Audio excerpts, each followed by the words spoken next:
بسم اللہ الرحمن الرحیم وَلَقَدْ يَسَّرْنَا الْقُرْآنَ لِلذِّكْرِ فَهَلْ مِن مُدَّكِرٍ، اور ہم نے قرآن کو سمجھنے کے لیے آسان کر دیا ہے، تو کوئی ہے کہ سوچے سمجھے؟ اعوذ باللہ من الشیطان الرجیم، بسم اللہ الرحمن الرحیم۔ وَلَقَدْ يَسَّرْنَا الْقُرْآنَ لِلذِّكْرِ فَهَلْ مِن مُدَّكِرٍ، اور یقیناً ہم نے آسان کر دیا ہے اس قرآن کو سمجھنے یعنی نصیحت حاصل کرنے کے لیے، بس ہے کوئی نصیحت حاصل کرنے والا؟ تو جب اللہ تعالیٰ نے دعویٰ کر دیا ہے کہ قرآن سمجھنے کے لیے آسان کر دیا ہے، تو پھر ہمیں صرف کوشش کرنی ہے، اور یقیناً اللہ تعالیٰ اسے ہمارے لیے آسان فرمائیں گے انشاءاللہ۔ ہم نے ایک حدیث بھی سنی ہوگی جس کا مفہوم یہ ہے کہ تم میں سے بہترین وہ ہے جو قرآن سیکھے اور سکھائے۔ تو یہ سیکھنا اور سکھانا دو بہترین کام ہیں۔ ہم آج سے یہ سیکھنے کا عمل شروع کرنے لگے ہیں۔ ہم سٹیپ بائی سٹیپ اس طرح سے عربی گرامر کو سیکھیں گے کہ اس سے قرآن کو سمجھنا ہمارے لیے آسان ہو جائے۔ کسی بھی لینگویج کو جب ہم سیکھتے ہیں تو اس کے کچھ بنیادی اصول ہوتے ہیں جن کو ہمیں فالو کرنا پڑتا ہے، اور ان کو سمجھنے کے بعد ہم چھوٹے چھوٹے جملے بنانا سیکھتے ہیں، اور وہاں سے پھر ہم پوری عبارت بنانا سیکھتے ہیں۔ آپ کو یاد ہوگا کہ جب آپ نے انگلش سیکھی ہوگی تو آپ نے یہ پروسیس بھی کچھ اسی طرح سے شروع کیا ہوگا کہ سب سے پہلے آپ نے الفابیٹ سیکھے ہوں گے، پھر ان الفابیٹس کو ملا کے آپ نے کچھ ورڈز بنانا سیکھے ہوں گے، اور پھر ان ورڈز کو یوز کرتے ہوئے آپ نے سینٹینسز کی کنسٹرکشن کی ہوگی۔ تو اس پورے پروسیس میں جو یہ ڈیفرنٹ فیزز ہیں، اس میں ڈیفینیٹلی آپ نے اس گرامر کے جو کچھ رولز ہوں گے ان کو فالو کرتے ہوئے ہی سینٹینسز کو کنسٹرکٹ کیا ہوگا۔ اس طریقے سے اگر آپ اردو کی بات کرتے ہیں تو اس میں بھی آپ نے سب سے پہلے اس کے حروف تہجی یعنی ان کے الفابیٹ سیکھے ہوں گے، پھر ان الفابیٹس کو ملا کے اس کے لفظ بنانا سیکھے ہوں گے، اور پھر ان الفاظ کو استعمال کرتے ہوئے آپ نے جملے بنائے ہوں گے۔ اور اس پروسیس میں بھی جو ڈفرینٹ فیزز ہیں اس میں آپ نے ڈیفینیٹلی جو رولز ہیں اس اردو گرامر کے ان کو مد نظر رکھتے ہوئے یہ ساری چیزیں سیکھی ہوں گی۔ اب عربی گرامر کو بھی ہم اسی طریقے سے فنڈامنٹل سے سٹارٹ کریں گے اور آیات کی انڈرسٹینڈنگ تک لے جائیں گے اپنے اس کانسیپٹ کو، اور ان کے پیچھے جو رولز ہیں ان کو انڈرسٹینڈ کریں گے انشاءاللہ۔ اب عربی کو سمجھنے کے لیے جن لوگوں کی اردو اچھی ہے تو ان کے لیے تو بہت آسانی ہوگی، کیونکہ بہت سارے جو اردو میں لفظ ہیں وہ عربی ہی سے آئے ہیں۔ اب یہ سمجھنے کے لیے کہ کتنے زیادہ لفظ جو ہم اردو میں استعمال کرتے ہیں وہ عربی سے آئے ہیں، اس کے لیے یہ ایک ٹیبل آپ کے سامنے میں نے بنایا ہے۔ تو اس ٹیبل میں 3 کالمز ہیں۔ اس میں اگر پہلے کالم کو اگر آپ دیکھیں تو اس میں ڈفرینٹ وربس وہ دکھائے گئے ہیں۔ آلدو ہم بعد میں ورب کے ٹاپک کو یعنی فعل کے ٹاپک کو بہت ڈیٹیل میں پڑھیں گے، لیکن ابھی صرف سمجھنے کے لیے میں آپ کو بتا رہا ہوں کہ عربی میں زیادہ تر وربس یعنی فعل کا روٹ مادہ 3 حروف پر مشتمل ہوتے ہیں، 3 حروف پر مشتمل ہوتے ہیں، ٹھیک ہے؟ جیسے اگر آپ یہ پہلا لفظ دیکھیں، یہ خلقہ ہے، ٹھیک ہے؟ خلقہ، تو یہ 3 لفظ ہیں، ٹھیک ہے؟ اور اس کا مطلب ہے، اگر ہم اس کو اردو میں دیکھیں تو اس کا مطلب ہے اس نے پیدا کیا، اس نے پیدا کیا۔ تو خلقہ جو ورب ہے، ٹھیک ہے، اس کا مطلب اردو میں ہے اس نے پیدا کیا، یا اس کو اگر ہم انگلش میں دیکھتے ہیں تو اس کا مطلب ہے ہی کریٹڈ. اب یہ دیکھیں کہ اگر آپ نے خالقہ جس کا مطلب اردو میں اس نے پیدا کیا، تو اگر یہ ایک انفارمیشن آپ نے کسی کو کنوے کرنی ہے اردو میں تو آپ کو ایک پورا جملہ لکھنا پڑ رہا ہے، اور اس میں یہ 4 ورڈز ہیں، اس نے پیدا کیا، اور ظاہر ہے ان ورڈز کو ایک خاص ترتیب میں آپ نے ان کو ارینج کیا ہے، اور تبھی یہ ایک میننگ فل انفارمیشن کسی کو کنوے ہو رہی ہے. اور اگر اسی کو انگلش میں آپ کر رہے ہیں تو اس میں پھر بھی آپ کو 2 ورڈز اس میں بھی لکھنے پڑ رہے ہیں، ہی اینڈ دین کریٹڈ. اور اس کے لیے ظاہر ہے آپ کو یہ ٹینسز بھی سیکھنے پڑے ہوں گے، ان کی کنسٹرکشن کیسے ارینج کرنے. آن دا ادر ہینڈ عربی میں آپ کو صرف ایک لفظ یہ خلقہ یہ ساری میننگ کنوے کر رہے ہیں. ہم اس کی بہت ساری ڈیٹیلز لیٹر آن جب ہم فعل کے ٹاپک کو ڈسکس کریں گے تو انشاءاللہ وہاں دیکھیں گے. تو ابھی صرف یہ سمجھانے کے لیے کہ کتنی خوبصورتی سے یہ پورا ایک جملہ جو ہے وہ عربک میں صرف ایک لفظ جو فعل ہے خلقہ اس سے یہ کنوے ہو رہے ہیں. ٹھیک ہے، ابھی تھوڑے سے اور اس میں لفظ دیکھیں. جیسے یہ ناصرہ ہے، تو ناصرہ کا مطلب ہے اس نے مدد کی. اس کا مطلب ہے اس نے مدد کی. تو اگین یہاں دیکھیں کہ اگر ہمیں اردو میں یہ کہا جائے اس نے مدد کی اور اس کو عربک میں ہم نے ٹرانسلیٹ کرنا ہو تو ہم صرف لکھیں گے ناصرہ. تو کتنا آسان ہو جاتا ہے یہ کام. ٹھیک ہے، تو باقی ڈیٹیلز ہم انشاءاللہ بعد میں دیکھیں گے. ایسے ہی اگر ہم بات کریں ضربہ، ضربہ کا مطلب ہے اس نے مارا یا ہی ہٹ. ایسے ہی قتل، قتل کا مطلب ہے اس نے قتل کیا. حمیدہ کا مطلب ہے اس نے تعریف کی. کتبہ اس کا مطلب ہے اس نے لکھا. سجدہ اس کا مطلب ہے اس نے سجدہ کیا.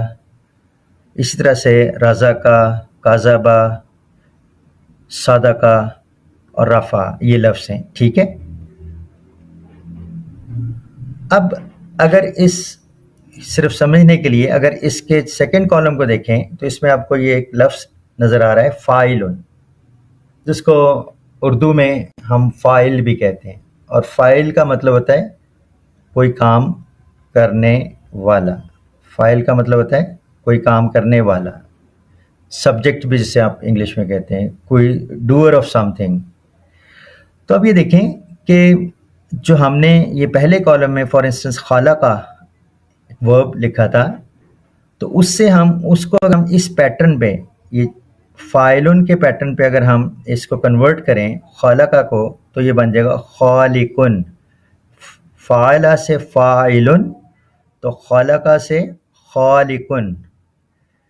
اور خالقن کا مطلب ہے پیدا کرنے والا. کہ فاعلن کے ویٹ پہ جو بھی لفظ آئیں گے ان کے میننگ میں کوئی کام کرنے والا وہ پایا جائے گا. تو خالقہ سے خالقن پیدا کرنے والا. ایسے ہی ناصرہ سے ناصرن، اور یہ اردو میں بھی ہم یہ لفظ یوز کرتے ہیں ناصر. ایسے اردو میں ہم خالق یوز کرتے ہیں. ٹھیک ہے، تو ناصرن کا مطلب ہے مدد کرنے والا. ٹھیک ہے، اور جس کو اردو میں ہم ناصر یوز کرتے ہیں. ایسے ضربہ سے ہم اگر اس ویٹ پہ فاعلن کے ویٹ پہ اس کو ڈالیں تو یہ بن جائے گا ضاربن، مارنے والا. ٹھیک ہے، ایسے ہی قاتلہ سے اگر اس کو ہم فاعلن کے ویٹ پہ ڈالیں تو وہ بنے گا قاتلن. وہ بنے گا قاتلن، قتل کرنے والا. تو اسی طریقے سے یہ ڈیٹیلز پھر ہم بعد میں انشاءاللہ دیکھتے رہیں گے. حامدہ سے حامدن، کاتبہ سے کاتبن جس کو اردو میں کاتب بھی کہتے ہیں. سجدہ سے ساجدن، سجدہ کرنے والا. رضا سے رازقن. کذبہ سے کاذبن، جھوٹ بولنے والا. صدقہ سے صادقن، اور رفع سے رافعن. تو ابھی میں صرف آپ کو یہ بتا رہا ہوں کہ دیکھیں کہ ہم ایک خاص پیٹرن پہ جو لفظ فاعلن کے پیٹرن پہ ہم فعل کو جب ہم ڈھال رہے ہیں تو اس سے زیادہ تر لفظ ہم نے آلریڈی اردو میں ہم کسی نہ کسی طریقے سے ان کو استعمال کرتے آئے ہیں. اسی طریقے سے اگر ایک اور پیٹرن ہم دیکھیں، یہ جو آپ کو تھرڈ کالم میں نظر آ رہا ہے مفعولن. مفعولن، جس کو مفعول کہتے ہیں. اور اس میں آپ کو پتہ ہے کہ جس پر کوئی کام ہوا ہو اس کو مفعول کہتے ہیں، پبلی آبجیکٹ کہتے ہیں اس کو انگلش میں. تو اب اگر اس لفظ کو خلقہ کو ہم اس پیٹرن پہ ڈالیں، اس سانچے میں ڈالیں، اس پیٹرن میں لے کے آئیں مفعولن کے، تو یہ بن جائے گا مخلوقن. خلقہ سے مخلوقن، جس کو آپ اردو میں مخلوق کہتے ہیں. ٹھیک ہے. ایسے ہی نصرہ سے منصورن، ہم نے نصرہ کو مفعولن کے ویٹ پہ لانا ہے، اس پیٹرن پہ لانا ہے، تو نصرہ سے یہ بن جائے گا منصورن. اور منصورن کا مطلب جس کو ہم منصور کہتے ہیں، اور اس کا مطلب جس کی مدد کی گئی ہو. ایسے ہی ضربہ سے مضروبن، قتلہ سے مقتولن، حامدہ سے محمودن، کاتبہ سے مکتوبن، جس کو اردو میں ہم مکتوب بھی کہتے ہیں، اینڈ سو آن. سو یہ جو میں نے یہ 3 کالمز شو کیے، اس میں فعل سے پہلے میں نے آپ کو فاعل کے پیٹرن پہ کچھ لفظ کنورٹ کر کے دکھائے، اور پھر اس کو مفعول کے پیٹرن پہ کچھ لفظ کنورٹ کر کے دکھائے. تو اس میں سے آپ نے دیکھا کہ اس میں سے بہت سارے لفظ ایسے ہیں جو آلریڈی آپ پہلے سیکھ چکے ہیں، اور اردو میں آپ کو ان کا میننگ بھی آتا ہے اور ان کو آپ استعمال بھی کرتے آئے. اسی لیے ہمیں، چونکہ ہم نے اردو سیکھی ہوئی ہے، تو ہم یہ کہہ سکتے ہیں کہ ہمیں عربی میں انشاءاللہ بہت سارے جو ہم نے لفظ یوز کرنے ہیں، اس کی ویکیبلری، اس کا ہمیں آلریڈی اندازہ ہے. تو یہ بہت ہمارے لیے ایک آسانی ہے الحمدللہ. اچھا، یہ تو موٹیویشن تھی، یہ جو میں نے ابھی یہاں سے بتایا کہ کس طرح سے فاعلن کے پیٹرن پہ لے کے جائیں گے آپ فعل کو، اور مفعولن کے پیٹرن پہ لے کے جائیں گے، اور اس سے جو لفظ بنے جیسے خالقن، ناصرن، ضاربن، اور اس طرح سے مخلوقن، منصورن، مضروبن، یہ سارے جو لفظ ہیں یہ صرف آپ کو موٹیویٹ کرنے کے لیے کہ یہ لفظ جو ہیں جو عربی میں ہیں اور آپ آلریڈی ان کو اردو میں جانتے ہیں. تو یہ صرف ایک موٹیویشن دینے کے لیے یہ میں نے یہ سلائیڈ آپ کے ساتھ یہ شیئر کی ہے. اب ہم باقاعدہ جو گرامر ہے اس کا آغاز کریں گے. اور ہمیں پتہ ہے جیسے ہم اوپر کچھ جملے دیکھ چکے ہیں کہ اس نے قتل کیا، یا اس نے لکھا، یا اس نے عبادت کی. یہ جو جملے ہیں تو اس میں ڈیفینیٹلی کچھ لفظ مل کے یہ جملہ بنتا ہے. یعنی کسی بھی زبان میں، وہ اردو زبان ہو، وہ انگلش زبان ہو، یا وہ عربک ہو، تو جب بھی ہم جملہ لکھتے ہیں تو اس جملے میں کچھ لفظ ہوتے ہیں، اس جملے میں کچھ لفظ ہوتے ہیں. یہ لفظ جو ہیں یہ بامعنی بھی ہو سکتے ہیں اور یہ بے معنی بھی ہو سکتے ہیں. اب یہ بے معنی کون سے ہیں؟ مثلا اگر ہم کہتے ہیں نا کہ اس نے، ایک جملہ لکھتے ہیں، اس نے چائے شائے پی، تو اس میں یہ سارے لفظ ہیں، لیکن یہ جو شائے ہے یہ بے معنی لفظ ہے. ٹھیک ہے. اب اس کا مطلب ہے کہ کوئی بھی جب جملہ آپ لکھتے ہیں تو اس میں جو لفظ ہیں اس میں وہ بامعنی بھی ہو سکتے ہیں اور بے معنی بھی ہو سکتے ہیں. ٹھیک ہے. تو اس کا مطلب ہم یہ کہہ سکتے ہیں کہ لفظ جو ہے وہ بامعنی بھی ہو سکتا ہے اور بے معنی بھی ہو سکتا ہے، اور بے معنی بھی ہو سکتا ہے.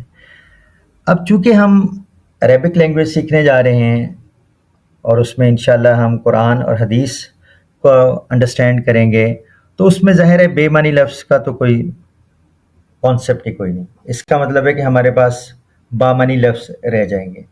ٹھیک ہے. اور جو بامعنی لفظ ہے اس کو ہم عربک میں یا ایون اردو میں بھی ہم اس کو کلمہ کہتے ہیں. جو بامعنی لفظ ہوگا اس کو ہم کلمہ کہتے ہیں. تو ہر بامعنی لفظ جو ہے اس کو ہم کیا کہتے ہیں؟ اس کو ہم کلمہ کہتے ہیں. اچھا، یہ جو کلمہ ہے آپ نے اردو میں بھی آپ نے دیکھا ہوگا، اور اس طرح سے عربی میں بھی. ایک کلمہ جو ہے اس کی 3 ڈفرینٹ اقسام ہیں. یعنی آپ یہ سمجھ لیں کہ جو پارٹس آف سپیچ ہیں اردو میں بھی اور عربک میں بھی، یہ 3 ہیں. وہ کون کون سے ہیں؟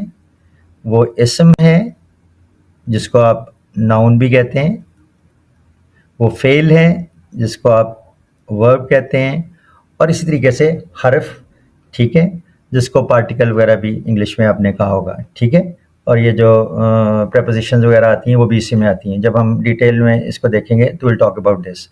سو اس کا مطلب یہ ہے کہ ہمارے پاس اسم، فعل اور حرف، ہمارے پاس جو کلمہ ہے اس کے 3 ٹائپس ہیں، اسم، فعل اور حرف، ٹھیک ہے.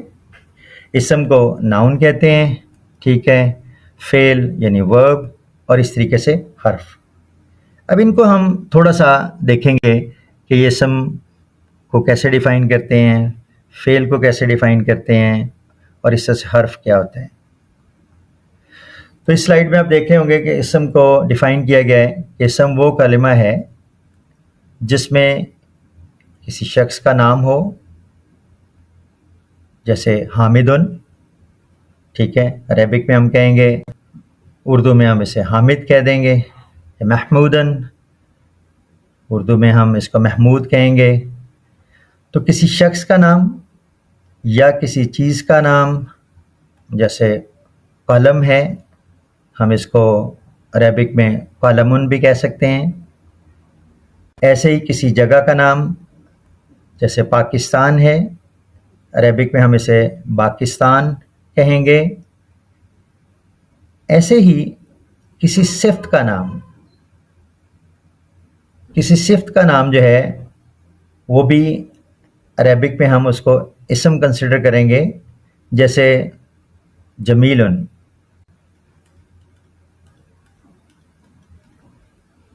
ٹھیک ہے، جس کو اردو میں ہم جمیل کہتے ہیں، ٹھیک ہے، کسی صفت کا نام ہے، یہ بھی اسم میں کیٹیگرائز ہوگا.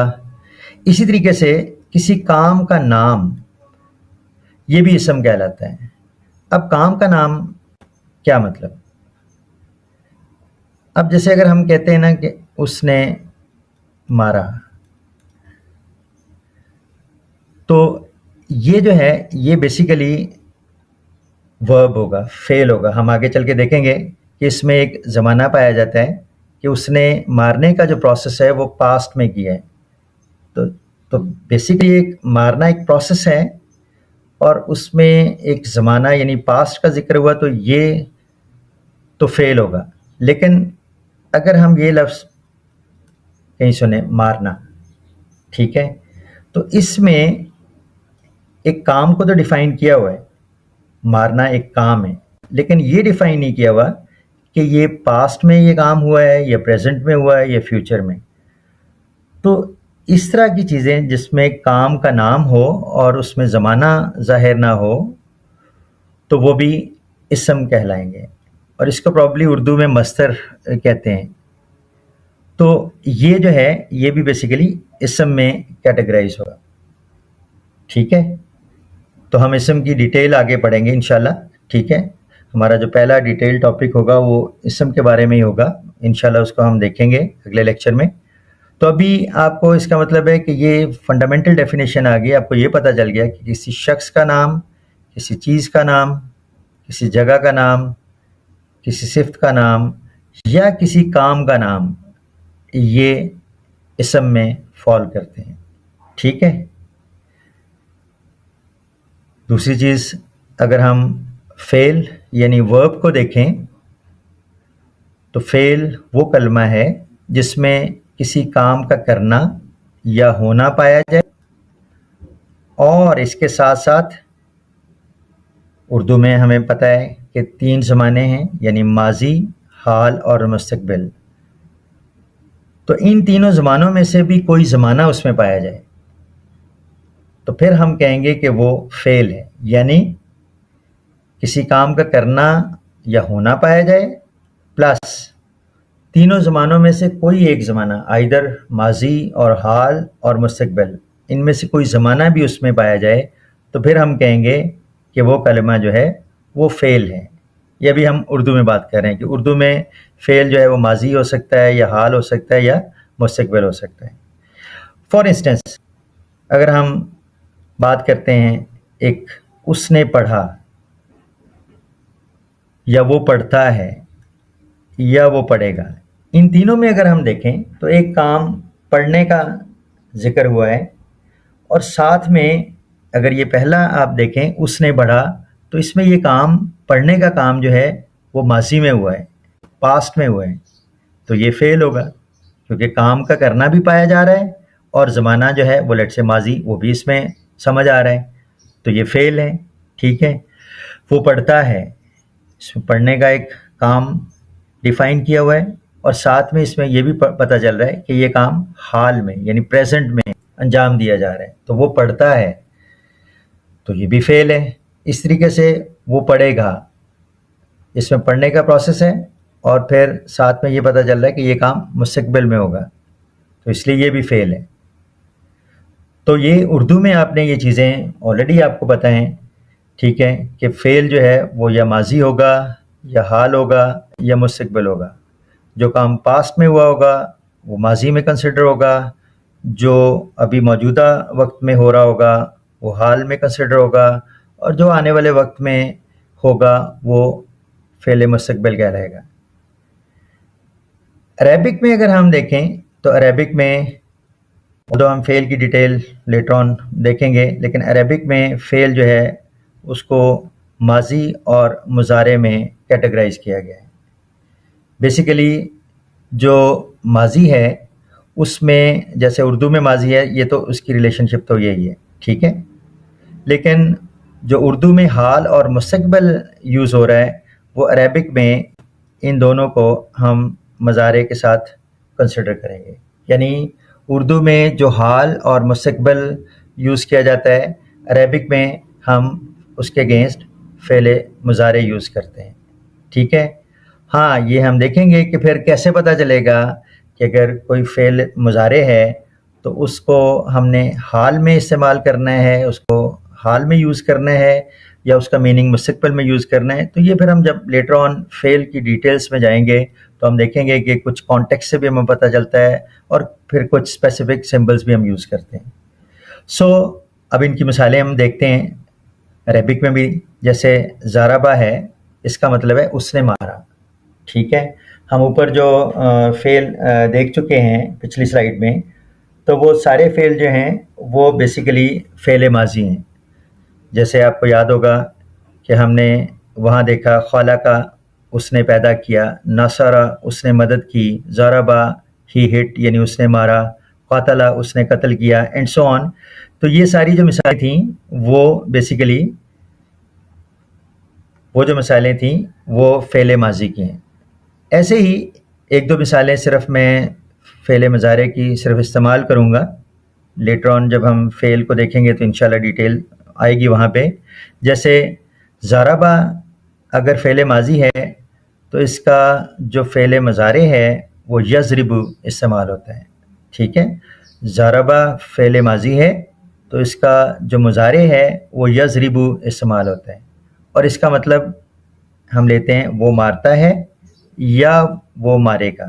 ٹھیک ہے، چونکہ یضرب جو ہے جو فعل مضارع ہے اس کا میننگ ہم حال میں بھی لیتے ہیں اور مستقبل میں بھی لیتے ہیں.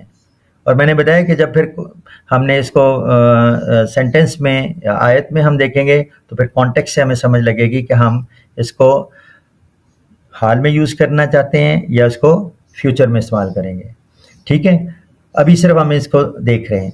سملرلی ناصرہ اس نے مدد کی، یہ فعل ماضی ہے، اور اس کا جو مضارع ہے وہ ینصر، جس کا مطلب ہے وہ مدد کرتا ہے یا وہ مدد کرے گا. ٹھیک ہے، سو ایسے ہی اور مثالیں ہیں جو ہم لیٹر آن دیکھیں گے. ٹھیک ہے، اچھا تیسری چیز جو ہے وہ حرف.